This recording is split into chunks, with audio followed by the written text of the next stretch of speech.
Hello student, welcome back. আমি যোৱা ভিডিঅ'ত সিলেবাস ডিসকাশন কৰিছিলো আৰু এতিয়া বহুতো ষ্টুডেন্টে কমেন্ট কৰি আছে আৰু সুধি আছে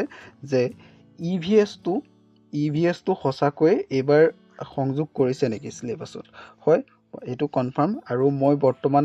নবোদয় বিদ্যালয়ৰ অফিচিয়েল প্ৰসপেক্টাসটো ওপেন কৰি আছো। ইয়াতে যদি তোমালোকে চোৱা তললৈ আমি যদি চাওঁ ইয়াতে ইম্পৰ্টেণ্ট ডেটছ সেইবিলাকো আছে আৰু পৰীক্ষালৈ বেছি দিন নাই তোমালোকে গম পাইছে। অৰ্থাৎ তোমালোকৰ 28 নৱেম্বৰৰ দিনা পৰীক্ষা হ'ব, 28 নৱেম্বৰৰ দিনা। আৰু এতিয়া ইয়াৰ তললৈ যদি আমি গৈ থাকোঁ তেতিয়া আমি সেই সিলেবাস আৰু এক্সাম পেটাৰ্ণটো পাই যাম। ওকে, তো আমি ইয়াতে যদি তোমালোকে চোৱা ইয়াতে কি দিছে যে মেণ্টেল এবিলিটি টেষ্ট আৰু এনভাইৰনমেণ্টেল সায়েন্স অৰ্থাৎ EVS ইয়াত কি আছে 20+20 অৰ্থাৎ মেণ্টেল এবিলিটিৰ পৰা 20 আৰু EVSৰ পৰা 20 কুৱেশ্যন আহিব। টোটেল কি হ'ব যে 20টা কুৱেশ্যনত 25 নম্বৰকে থাকে, গতিকে মেণ্টেল এবিলিটিৰ পৰা 25 মাৰ্ক আৰু EVSৰ পৰা 25 মাৰ্ক, টোটেল 50 মাৰ্ক তাৰ এই দুটা সেকশনৰ পৰা আহিব। বহুতৰ কনফিউজ হৈ আছে, সেইকাৰণে মই আকৌ এই কনফিউজনটো ক্লিয়াৰ কৰি দিছোঁ যে এইবাৰৰ পৰা EVS আহিব আৰু EVSত 25 নম্বৰ কুৱেশ্যন আহিব। ওকে, তো ক্লিয়াৰ। এতিয়া চেপ্টাৰ ৱাইজ কমপ্লিট কোৰ্সটো আমি ডিসকাস কৰিম, গতিকে আজি আমাৰ এই ফাৰ্ষ্ট ভিডিঅ'টো আমি আৰম্ভ কৰিছোঁ। Where knowledge becomes confidence. Gyanam Tutorials. Okay, এতিয়া আমাৰ মেণ্টেল এবিলিটি টেষ্টৰ ফাৰ্ষ্ট যোনটো চেপ্টাৰ আছে, প্ৰথম চেপ্টাৰটো হৈছে অড মেন আউট অৰ্থাৎ অমিলটো বাছি উলিয়াব লাগে। তো ইয়াতে কি হ'ব, কিছুমান ছবি দিয়া থাকিব, টোটেল 4টা ছবি দিয়া থাকিব এনেকুৱা টাইপৰ, যে ইয়াৰ লগত কোনটো মিলা নাই সেইটো আমি বাছি উলিয়াব লাগে। তো তেনেকুৱা টাইপৰ সিম্পল কিছুমান কুৱেশ্যন থাকিব, সেইবিলাকৰ পৰা আমি বাছি উলিয়াব লাগিব কোনটো বাকি তিনটাৰ লগত মিলা নাই। ওকে, আৰু সেইখিনি আমি কিহৰ ওপৰত ভিত্তি কৰি সেইকেইটা বাছি উলিয়াব পাৰিম, যে গঠনৰ ওপৰত আধাৰিত, গঠনৰ ওপৰত ভিত্তি কৰি বা বাহুৰ সংখ্যাৰ ওপৰত ভিত্তি কৰি, অৱস্থানৰ ওপৰত ভিত্তি কৰি, বিভিন্ন উপাদানৰ ওপৰত আধাৰিত অৰ্থাৎ বেছড অন ডিফাৰেণ্ট এলিমেণ্ট। তাৰ পাছত ঘূৰ্ণনৰ ওপৰত ভিত্তি কৰি ক্লকৱাইজ ঘূৰিছে নে এণ্টি ক্লকৱাইজ ঘূৰিছে সেইবিলাকৰ ওপৰত ভিত্তি কৰি আমি পাৰ্থক্য উলিয়াব পাৰোঁ। লিখাৰ পদ্ধতিৰ ওপৰত ভিত্তি কৰি, যেনেকৈ ধৰি ল'লোঁ আমি কিছুমান লেটাৰ্ছ আছে যেনিবা JNV। ওকে, JNV আছে, আৰু 1 নম্বৰত 2 নম্বৰত দিছে যেনিবা আমাক VNJ। ওকে, C দিছে যেনিবা NJV আৰু 4ত দিছে যেনিবা ZNV। ওকে, ইয়াৰ এতিয়া কোনটো মিলা নাই, বাকী গোটেইকেইটাত সেম লেটাৰ আছে কিন্তু লাষ্টৰটোত ZNV আছে, গতিকে এইটো মিলা নাই। তেনেকুৱাকৈ অমিলটো আমি বাছি উলিয়াব লাগিব। আৰু লাষ্ট আমি ৰিয়েল ইমেজৰ ওপৰত ভিত্তি কৰি আমি উলিয়াব পাৰিম। এতিয়া এইবিলাকৰ আমি এক্সাম্পল লৈ পেলানি প্ৰতিটো সেকশনৰ কেনেদৰে আমি উলিয়াম সেইবিলাক কিছুমান এক্সাম্পল লৈ ডিসকাস কৰিম। ওকে, ফাৰ্ষ্ট এতিয়া আমি ডিসকাস কৰিম বেছড অন ফাউণ্ডেশ্যন অৰ্থাৎ গঠনৰ ওপৰত আধাৰিত বা গঠনৰ ওপৰত ভিত্তি কৰি। এতিয়া ইয়াতে এটা আমি এক্সাম্পল লৈছোঁ যে ইয়াত কিছুমান 4টা ছবি দিয়া আছে আৰু ইয়াত কোনটো ছবি বাকি তিনটাতকৈ বেলেগ সেইটো আমি বাছি উলিয়াব লাগে। সিম্পল এনেকুৱা টাইপৰ কুৱেশ্যন আহিব মেণ্টেল এবিলিটি সেকশনত। এইটো আমি মেণ্টেল এবিলিটিৰ ফাৰ্ষ্ট চেপ্টাৰটো কৰি আছোঁ যিহেতু, তো এই ফাৰ্ষ্ট চেপ্টাৰটোত আমি এনেকুৱা ধৰণৰ কিছুমানে কুৱেশ্যন পাম যে প্ৰথম তিনটাৰ বা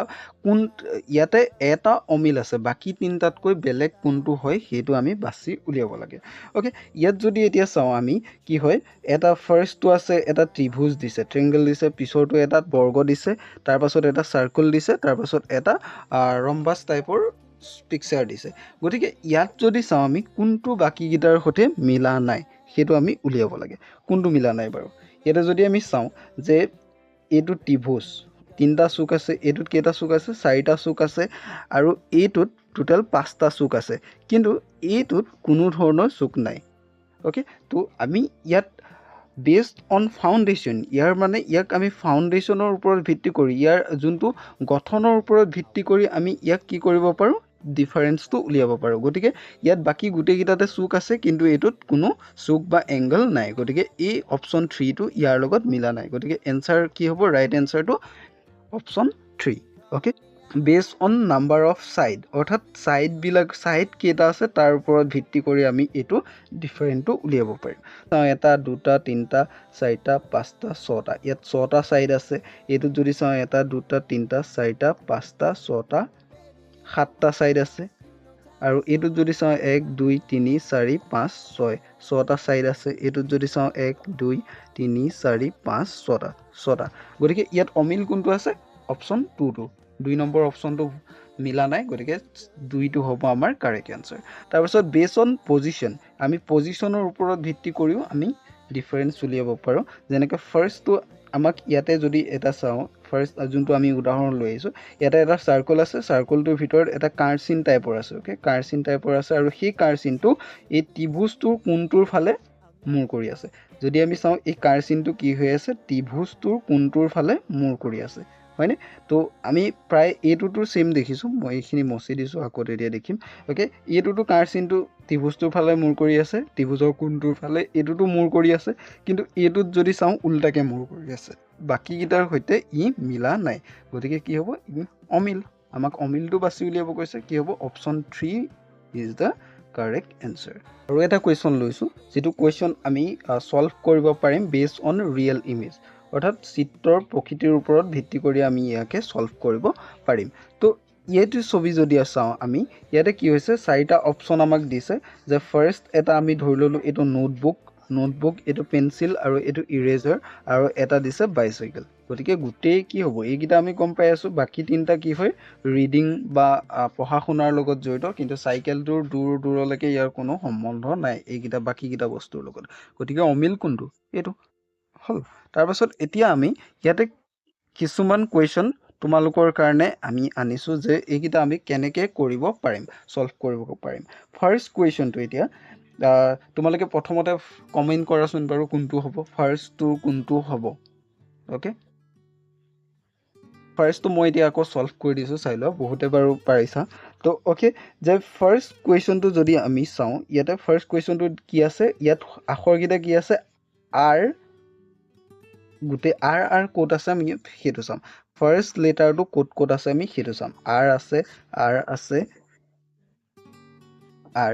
আছে কিন্তু এইটোত আৰ নাই বাকিকেইটা আমি নাচালেও হ'ব এতিয়া ইয়াতে যদি চাওঁ আমি আৰ বাকি তিনিটাতে আছে কিন্তু 3 নম্বৰ ছবিটোত নাই গতিকে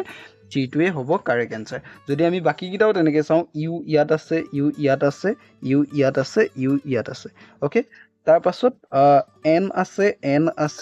এন আছে কিন্তু ইয়াত কি হ'ল আৰৰ সলনি কেটো আছে গতিকে কি হ'ব আৰৰ সলনি ইয়াতে যেহেতু কে আহিলে গতিকে অপশ্যন 3টো হ'ব আমাৰ কাৰেক্ট এনসাৰ ওকে তো তেনেকৈ নেক্সট কুৱেশ্যনটো যদি আমি চাওঁ নেক্সট কুৱেশ্যনটোত কি আছে যে এইটো ৰাইট সাইডে গৈছে আৰু এইটো বোথ সাইডে গৈছে দুই সাইডে ৰাইট আৰু লেফট দুইটা সাইডে গৈছে আৰু এইটো এক সাইডেও যোৱা নাই কিন্তু আৰু গতিকে ইয়াত যদি চাওঁ বাকি গোটেইকেইটা আমি যদি চাওঁ পোনকৈ আছে গোটেইকেইটা পোনকৈ আছে এইটো পোন কিন্তু এইডাল ইহঁতৰ লগত কোনো ধৰণেৰে মিলা নাই গতিকে কাৰেক্ট এনসাৰটো কি হ'ব তোমালোকৰ 4টো হ'ব কাৰেক্ট এনসাৰ তো তেনেকুৱাকৈ আমি নেক্সট আকৌ বাকিকেইটা কুৱেশ্যনলৈ যাওঁ 3 নম্বৰ কুৱেশ্যনটো আমি লৈ আহিছোঁ 3 নম্বৰ কুৱেশ্যনটোত যদি আমি চাওঁ ইয়াতে ফাৰ্ষ্টটোত কেইটা ঘৰ আছে 1 2 3 4টা আৰু ছেকেণ্ডটোতো 1 2 3 4 ইয়াত 2টা আৰু ইয়াত যদি চাওঁ 1 2 3 4 গতিকে তোমালোকে এনসাৰটো গম পায়ে গৈছা বাকি গোটেইকেইটাতে 4টা ঘৰ আছে কিন্তু 3 নম্বৰ ছবিটোত মাত্ৰ 2টা গতিকে কাৰেক্ট এনসাৰ কি হ'ব ওকে তো নেক্সটটো আমি 4 নম্বৰ কুৱেশ্যনটো যদি চাওঁ ইয়াতে কি হৈছে মাজত প্ৰথমটোত কি হৈছে 3টা ফুট আছে এটা ত্ৰিভুজ আছে তাৰ মাজত 3টা ফুট আছে ওকে তাৰ পাছৰটোত যদি চাওঁ চতুৰ্ভুজত 4টা আছে আৰু ইয়াত পঞ্চভুজ আছে মানে 5টা চুক আছে গতিকে ইয়াত 5টা ফুট আছে কিন্তু এইটোত যদি চাওঁ চুক কেইটা আছে 1 2 3 4 5টা 6টা চুক আছে কিন্তু ইয়াত ফুট অকল কেইটা আছে 3টা আছে গতিকে কোনটো মিলা নাই